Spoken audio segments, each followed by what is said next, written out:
Jeremy Mullins, registered dietitian, affiliate owner, 2 affiliates in West Virginia.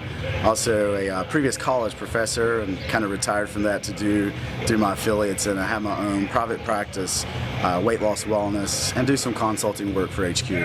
You know, what I've done the last year is work with affiliates doing lectures, and what we're finding is, you know, just like in training programs, there's a lot of variance in nutritional programs based upon the individual. So we're finding that's very individualized as far as what we're looking for to bring that athlete to their highest potential. And that's what I'm kind of, you know, working with today, is going around just asking, you know, athletes what their diet looks like. You know, trying to find, you know, is there a trend, you know, or you know, is there a concept that is very important that we're looking for, you know, or is it truly individualized and every individual is going to be, you know, totally different or slightly different? Rich, just give us a typical maybe breakfast and a broad term of your nutrition program. Well, there's no real nutrition program. Breakfast, usually some peanut butter, maybe a little bit of jelly, no bread. Not really, just because I just don't like bread, to be honest. And then milk, whole milk usually. Post-workout, I'm lucky enough to have a milk machine in our weight room, because we're at the Tennessee Tech Strength and Conditioning Center. Nice. And so it depends on how many workouts I do, but usually it's chocolate milk or Progenics. So as a recovery, or Progenics mixed with chocolate milk. And we were talking earlier, you know, the good thing about, you know, doing the dairy is, you know, Rich has no intolerances to dairy, so he tolerates it fine. He's able to have it.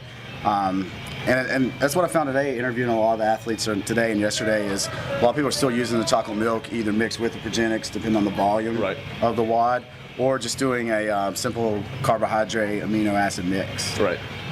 This year I've added a couple more like recovery food. Like my fiance is really focused on nutrition, so she's got a lot more research on like just superfoods. So I'm eating a lot more like acai berries, taking a lot more sea greens in, like spirulina, eating a lot more sweet potatoes, yams, and I know like paleo's not like, kind of stays away from like those high starch kind of like potatoes and stuff, but I love sweet potatoes post workout. Breakfast, I try to eat a lot of eggs, but again, a lot of my stuff I'm trying to be more conscious of, trying to get like fresh produce, like organic milk, trying to stay away from anything that's, you know, you just see a lot of, especially if you want to try to eat good food, healthy, you know, I want to get local raised chicken, that kind of stuff. So, and that's good. What we're talking about there is, you know, even if we look at the terms of paleo, not having dairy, not having grains, or as Graham's mentioned, the potatoes on there, when he chooses to do those, they're still the organic, they're still the high quality, you know, products, the organic milk, things of that nature. Yeah. You know, so it's still marrying kind of the two concepts that are in the CrossFit world as far as paleo and zone. Yeah. Dan, give us a brief overview of your typical diet plan that you're following right now. Sure. I try to stick as close to like paleo as I can. I call it paleo with privileges, because I mean, as anyone knows, if you're going to cut down, lose weight, paleo is a pretty cool way to go, pretty good way to go, real healthy way to do things. But for somebody who's working out at the capacity that a lot of the elite CrossFitters have to, you need more calories. You know, you need those quick, easy calories from bread, cereal, you know, that kind of stuff. For me, that's what's comfortable for my body, for my stomach. So I throw that in there every now and then as well, with meals, snacks, that kind of thing. And that's what we see overall. If you don't have a grain intolerance, you know, there's not irritation that comes out of those. You can eat those, perform well and feel well. There's nothing wrong with it. Right. And I'm sure you're not going out doing Fruity Pebbles, you know, as a cereal. It's a, you know, it's a high quality cereal and things of that nature. Sure. Awesome. Sure. What would be a typical breakfast, say, on a normal training day? You know, maybe 2 workouts in that day. What would be a typical breakfast that you would do for that day? Typical breakfast is going to be about 4 eggs, 1 yolk, just the rest 4 eggs, about 3 or 4 pieces of bacon, and 2 pieces of toast, and probably between 16 and 28 ounces of water, something like that. Vitamins and omega-3s in the morning. Yeah, so we're looking at, you know, if we took the 2 biggest diets that we talk about in CrossFit, being, you know, paleo and zone there, you know, other than the bread, he's got paleo foods and doing the combinations of protein and fats with each meal, so it's a great breakfast and combining the omega-3s in there. Michelle, quick broad summary of your diet plan and maybe a good example of a breakfast on a typical day? All right. Gotten really clean since the start of the Open. Nutrition, I'm one to kind of succumb to those temptations, the cookies and not just the sweets, but the salty stuff too. But been a little bit more disciplined, especially the last month or so. I've been really strict with my diet, clean, meats, vegetables, a little bit of fruit, and nuts and seeds, that whole deal. Awesome. Just give us, like I said, that pure example of a breakfast. It's a Wednesday morning. You've got maybe a strength session that day going on as far as a workout, maybe a Metcon. Give us an example of a breakfast you would use that morning. All right. Got to start off with coffee and lots of it. At least 3 cups.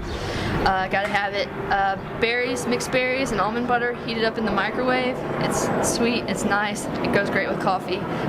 3 eggs over easy, and 2 pieces of turkey bacon, and that's it. And that's what I do every day, and I don't get sick of it. Oh, and a few Brazil nuts too.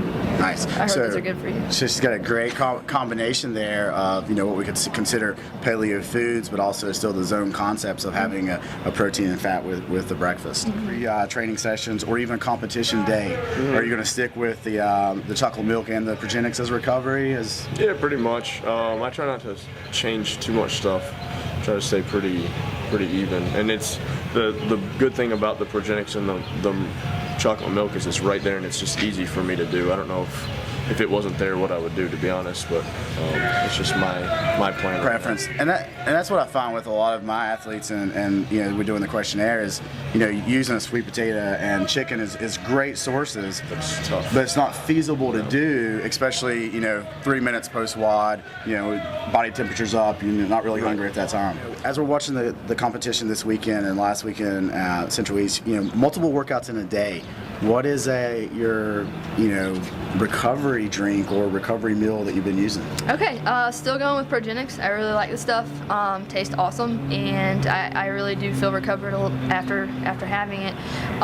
But when there's more time in between workouts and I need to get some actual food in me, I'll have some just pulled chicken, boiled, sweet potato apple mix in a crock pot. I learned that from Jay Leiden from Crossfit Endurance. Love that. Get some good carbs with some powdered cinnamon on it, and that's what I've been doing in between workouts this weekend. Some coconut water. What else? A few almonds. I try to stay away from the fats. Just trying to hit some carbs and some proteins in between. I'm trying to think, and just tons of that Gatorade stuff with the protein, and it tastes like crap, but my coach is shoving it down my throat, so. Awesome. Seems to work. I don't know. Yeah, so and yeah, that's the thing that we're seeing is these multiple workouts in a day. You do want those simple sugars in as far as the Gatorade and getting the Progenics as far as the micronized whey protein. That way it's quick, convenient, and it's digested very fast. But yeah, I mean, looking at physiologically and understanding the body, we know that a post-WOD nutrition or post-exercise nutrition is going to be simple carbohydrate that digests fast, with some pre-digested proteins. That way it's digested very quickly. There's a small insulin response. The insulin response is going to push the amino acids and the sugar into the muscle cells. So we know that from a physiological standpoint. And what's cool is we're seeing is everyone is doing a simple carbohydrate, with the protein, whether it be chocolate milk, whether it be Gatorade, Progenics. It doesn't really matter, but what we're really looking for is that mixture. There's been plenty of studies done, actually in the endurance world, more on a 4-to-1 ratio for carbohydrate to 1 gram of protein. And what I've used with my athletes and what we've been using a lot is, depending on their insulin sensitivity, more of a 2-to-1 or 3-to-1 for our CrossFit athletes. And that's what, as we talked to some athletes already yesterday and this morning, chocolate milk's easy to use because it's quick, convenient. What are you currently using as a recovery shake or recovery meal directly after the workouts? I use a couple different things. So I'll use just a protein shake. Usually that's either from Optimum Nutrition or Progenics. Both of those, most of the protein to me is just protein, and those two don't hurt my stomach. Like other ones I've tried, makes me upset, makes me feel a little queasy, so I just kind of stay away from some of those. I pick what I like, what my body handles well, and so I use those, and then either like an Endurox R4, like the carbohydrate and protein mix, or Vitargo by Generate. They have their claim to fame with it is just strictly carbohydrate, absorption. but it empties the stomach real fast. Right. Like the way that they process their, the stuff, it's supposed to empty the stomach real fast, get in your system real quick, help you recover. But I don't just stick to the shakes and that kind of stuff. You need food. Like I'm gonna take in the shake now, in about 20 minutes I need food. Like if I don't have a sweet potato, some chicken, some nuts, some fruit, something like that, I'll be so fatigued I won't even be able to move. So there's something about the food. I'm not a nutritionist, but And what I like about what he's talking about, guys, it's input and output. So he's done this stuff, he's tried it, different proteins. He's using the Endurox, which is a 4-to-1 ratio, carbohydrate to protein, fast digesting to get the sugars in post-WOD, and he's doing that directly post-WOD, and then following it up with the meals. Once his body temperatures came down, resting heart rates come down a little bit, he can actually digest that and be prepared for the next meal. Right. So great, probably the take-home message I love out of that is something that we always teach is input, output. His input is what he's doing post-WOD, and then he sees how he feels, he sees how he recovers, for the next workout. Let's continue on with the recovery that we're talking about. I know we're not competing this weekend, but on maybe a multiple WOD training day or competition day, what is a specific recovery drink or meal that you'll do directly after the workout?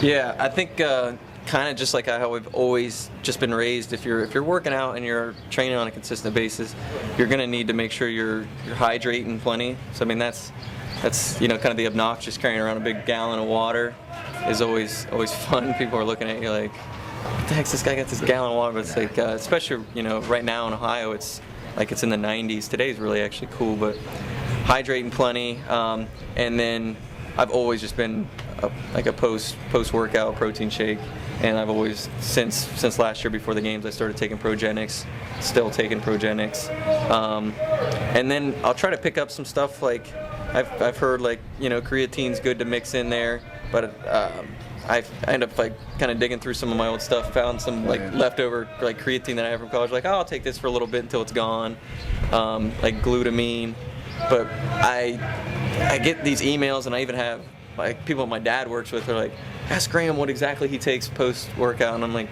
honestly, 90%, 95% of your protein you should be getting is from your food, not from like necessarily a supplement. That's got to be kind of for me like a little bit more secondary. Like I said, I'm getting probably most of my protein from my fiance loves quinoa, like just a natural grain. Yeah, so so we're working with great point he makes about most of the protein he's getting in is whole foods, whole quality foods, just using the recovery Progenics, that the protein powder post-WOD, just a fast digesting there. We've been asking that in generally before the lectures, just kind of give me a feel of what they're doing, and one of the best ones that came out yesterday was I don't really follow paleo or zone, but then they started talking to me and telling me the foods that they're choosing, whole grain foods, organic foods, things of that nature. So they had these high quality of foods which we associate with paleo. And then she gave me some examples of meals that she was choosing, and she was doing a combination of the low glycemic carbs with a protein and fat, which is the concepts we take from the zone. So I think in a broad general term, we've put our blinders on when we talk about paleo, when we talk about zone, and we really don't understand the concepts that go along with them. We take a step back at it, quick broad of the zone. The zone is to control blood sugars and control insulin levels. And the paleo is the same goal, is to control the blood sugars and insulin level, but using foods that we were meant to consume genetically that aren't going to probably cause the high intolerance. But as we've talked to our athletes today, a lot of them are doing a small amount of grains or a small amount of dairy because they don't have any intolerances to those foods.